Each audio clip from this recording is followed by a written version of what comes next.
माझ्या मित्रांनो, जगा आणि जगू द्या, जिओ और जिने दो शान से जिओ. आपण भारतीय. India is my country. All Indians are my brothers and sister. I love my country. आपण आपल्या देशाबद्दल किती अभिमान आहे ना. आज 15 ऑगस्ट आहे, आपल्याला स्वातंत्र्य मिळालेला दिवस. किती आनंदाचा दिवस आहे ना. तुम्हा सर्वांना हार्दिक हार्दिक शुभेच्छा. आपण भारतीय आहोत याचा आपल्याला किती आनंद आहे ना. भारत देशाला स्वातंत्र्य मिळालं तर मला असं म्हणायचं आहे, स्वातंत्र्य मिळताना किती शहीद त्या शूरवीरांनी स्वतःचं बलिदान दिलेलं आहे. त्या बलिदानाचा मोबदला आपण कसा देणार आहोत, देऊ शकतो. स्वातंत्र्य जे त्यांनी आपल्याला मिळवून दिलेलं आहे, त्या स्वातंत्र्याला आपण जतन करून ठेवलेलं आहे का? ते जतन कसं करणार आहोत आपण? व्यक्ती स्वातंत्र्य आहे आपल्याला संविधानाने दिलेलं, तसंच स्वातंत्र्य जातीभेद मिटवून प्रत्येकाला मिळालं आहे का हो? समाजात स्वाभिमानाने अभिमाने वावरण्याचं नाही.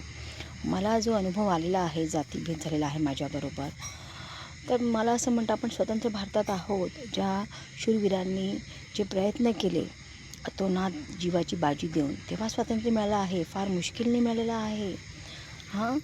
हे मुश्किलने मिळालेलं स्वातंत्र्य आपण या भारत देशाला जतन कसं करायचं आहे?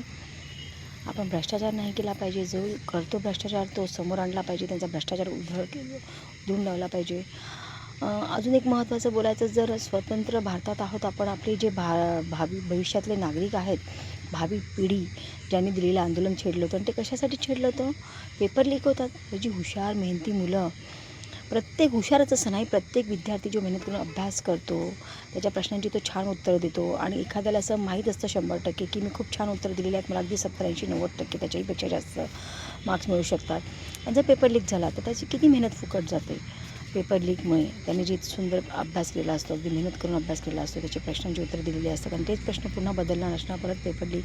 किती मोठा आघात आहे मुलांना. आणि त्यासाठी त्यांना न्याय हक्कासाठी, अधिकारासाठी त्यांनी लढा जो दिला होता, आंदोलन, त्यात त्यांच्यावर किती अत्याचार झाले हो. त्या आंदोलनात त्यांनी अत्याचार घडवले, ॲट्रॉसिटीज घडल्यात, त्या मुलांना मारलं होतं. भावी पिढी, भविष्याची भारताची पिढी, त्यांना मारलं. किती मोठी ही चूक केली होती सरकारने. सरकारला उत्तर तर द्यावंच लागणार आहे. त्यांनी त्यांच्या अधिकारासाठी, न्याय हक्कांसाठी जे आंदोलन छेडलं दिलेला, त्यांनी मारण्याची गरज काय होती?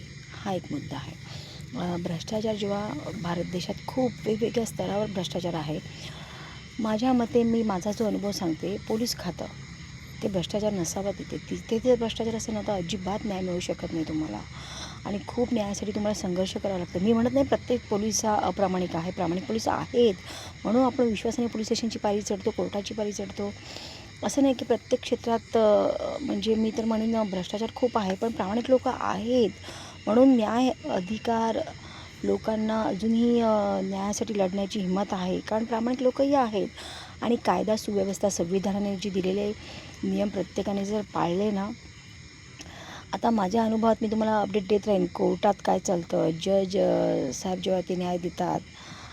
आता काही संविधानात दिलेल्या ॲट्रॉसिटीचे SC/ST ॲक्टनुसार जे गुन्हे घडतात, 1989 SC/ST ॲक्टनुसार जर मी FIR दिलेला आहे, त्वरित अटक होते आरोपींना. माझ्या मॅटरमध्ये अजून झालेली नाही आहे, त्यांनी मी करणार आहे आरोपींना अटक. बरेच काही शिकता आलं, आणि कुठल्या लेवलला जाऊन कसा वकील आपण त्याच्याकडे न्यायासाठी जातो ना, तोच पैसे पण घेतो आणि आपल्याला फसवतो पण, आणि वेळेला उपस्थित राहत नाहीत, आणि खूप ऑफर. आता अत्याचार झाला असेल ना SC/STवर, तर त्यांना भरपाई मिळते, आणि ती भरपाईवर पण वकिलांचा डोळा असतो. तुम्ही आम्हाला भरपाई द्या, आम्हाला एवढी मोठी फी द्या, मग आम्ही तुमचं केस लढू. अरे, जो सुजाण नागरिक आहे तो स्वतःची केस स्वतः लढू शकतो, त्यांना वकिलाची गरज पण नाही आहे. फक्त त्यांना कायद्याचं नॉलेज असायला हवं, कलम कायदा सगळं माहीत असायला हवं. तर सनद घेतलेली नसते त्याने, पण त्यांना नॉलेज असायला हवं, आणि तुमची खऱ्याची लढाई असेल तर तुम्ही स्वतःही लढू शकता. माझ्या भारत आपल्याला जर विकास करायचा असेल ना भारत देशाचा, तर जातीभेद नसावा. भ्रष्टाचार मुळासकट मिटला पाहिजे, पण मुळासकट मिटेल की नाही माहीत नाही, पण तो बऱ्याच टक्के कमी होऊ शकतो. जसं आता ते मुख्यमंत्री साऊथचे जे आहेत, विजय थलापती, त्यांनी जे नियम पाळलेत, आणि जसं नाही की ते मूव्हीमध्येच होतं, तर ते प्रत्यक्षात अनुभव आलेला आहे लोकांना, आणि ते करून दाखवतात. असे CM पाहिजे प्रत्येक राज्यामध्ये. त्यांचे काही गुण घ्यावेत लोकांनी पण. बऱ्याच मुद्दा आहे, पण आपला देशाला जे स्वातंत्र्य मिळालं आहे, 12/20ला मिळालं, 14 ऑगस्टला 1947ला. आणि मग 15 ऑगस्ट, 12 नंतर आपण डेट बदलते. 15 ऑगस्ट किती आनंदाचा दिवस आहे ना. लहानपणापासून शाळेत पण आपण त्याचं हा 15 ऑगस्ट आहे, 26 जानेवारी आहे, लवकर उठायचं, झेंडावंदन आहे शाळेमध्ये. एक अभिमान आणि किती आवडीचा आनंदीचा अशी घटना आहे ही. अजूनही मला आवडतं 15 ऑगस्ट. आणि 15 ऑगस्टला माझ्या वडिलांचा पण वाढदिवस होता. बाबांचा जन्म तेव्हाच झाला 14 ऑगस्टला 4:20ला 12:20ला, मग ते 15 ऑगस्ट लागलं. आणि माझा जन्म झाला 15 ऑगस्टला 12:20ला रात्री, म्हणून 16 ऑगस्ट लागला. मी 16 ऑगस्ट, बाबा 15 ऑगस्ट.